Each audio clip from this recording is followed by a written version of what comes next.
Today we're going to be working on some electrical.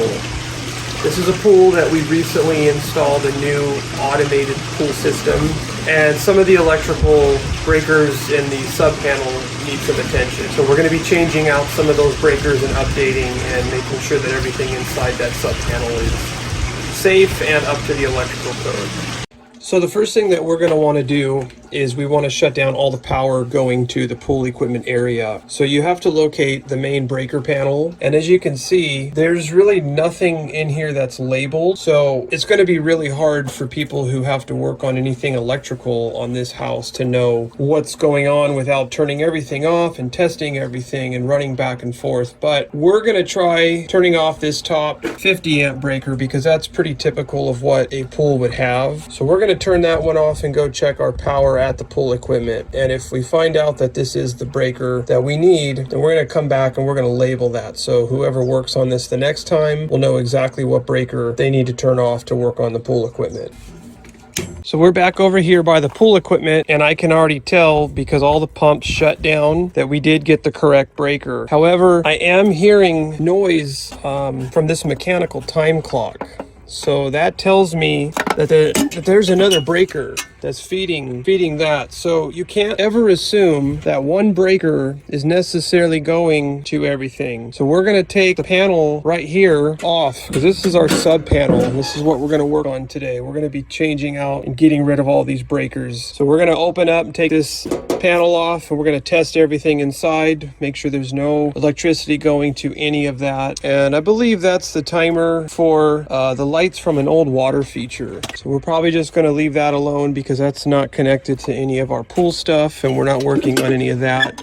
But we will make a note to the homeowner that they're going to want to keep in mind that there's a second breaker on their main panel that's feeding over here, just in case anybody ever does any other work. So here we are, we've got our main panel opened up, and this is what we're going to be working on. But before we do anything, we are absolutely going to make sure there is no electricity coming through anywhere in this box. So what I like to do is I have this little voltage tester, and before you use it, you always want to double check it on something that you know has live power. So we're going to use this timer over here since we know there's power going to it. So we're just going to put it up to the wires,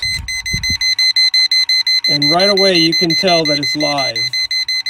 So now we're going to come over here and we're just going to start checking all of our contacts in all these different areas, and we just want to make sure there's absolutely nothing coming in. Now it will beep, but if it beeps continuously, that's when you know there's power. So we're not getting any continuous beeps on anything. And it's important to check everything because sometimes if you're working on an older pool, you may have wires coming in from multiple locations. So as I said before, just turning off one breaker is not always a guarantee that you're shutting down all of the power. I have actually seen pools where one breaker is fed from a breaker in the main panel, and then next to it, it's fed from a totally different breaker on the main panel, which doesn't make any sense, but that's just the way it is.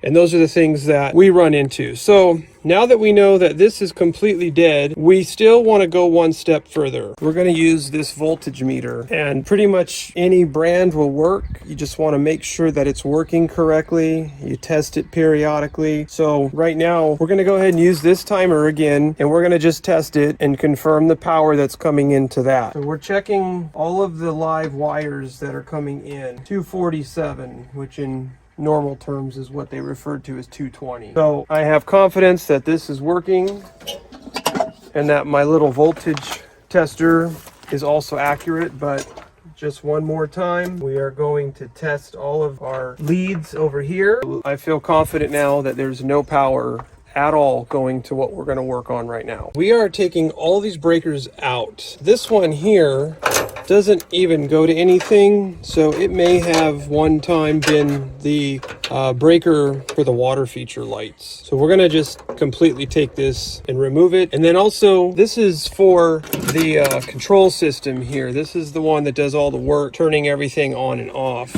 And so that system gets fed by one single breaker. So we want to make sure that we have just a single breaker for that, and then another separate breaker for the lights. So right now it looks like they've got a couple different things wired in. So we're gonna undo all of this, and we're gonna separate it. What we're gonna actually do is we're gonna put one breaker for each of the 3 pumps. We have a circulation pump here, and we have a jet pump, and we have a water feature pump. Now, you might not think that a water feature pump would need the same safety guards as any pump that's connected to your pool or spa. But I'll show you what the fountain looks like, and you can clearly see that if somebody was to trip and fall and land in there, they're basically in a pool. And we want to make sure that we treat that body of water exactly the same way as we would a pool or spa. So we want all of the same safety measures to be in place for that. So we're going to be putting in a GFCI breaker that will trip in the event of any type of short. And we're going to put one on each of our 3 pumps, and then we're going to have 2 separate breakers, one dedicated to the lights and one dedicated to the control system. So I am going to undo all this and get those popped in and wired up, and I'll see you when that's done. Okay, and now we're back, and all the breakers have been replaced. I've turned on everything, tested them, they trip properly, so now we are all set. However, there is one more thing. If you want to make yourself look more professional than the next guy, don't just finish the job and leave it like this. The next person who comes in after you isn't going to know immediately what all these breakers are going to, so we are going to fix that. So now we have some nice legible labels, so whoever comes back here and has to work on this will know exactly what these breakers go to. And finally, we've labeled the main breaker panel, so now the homeowner or anybody else that may need to have access to this will know exactly what breaker will shut down the pool equipment. So thank you for watching my video. If you enjoyed what I did and you think it could be helpful or useful to anybody else, please consider sharing it, and don't forget to subscribe, and don't forget to like. Thanks for watching.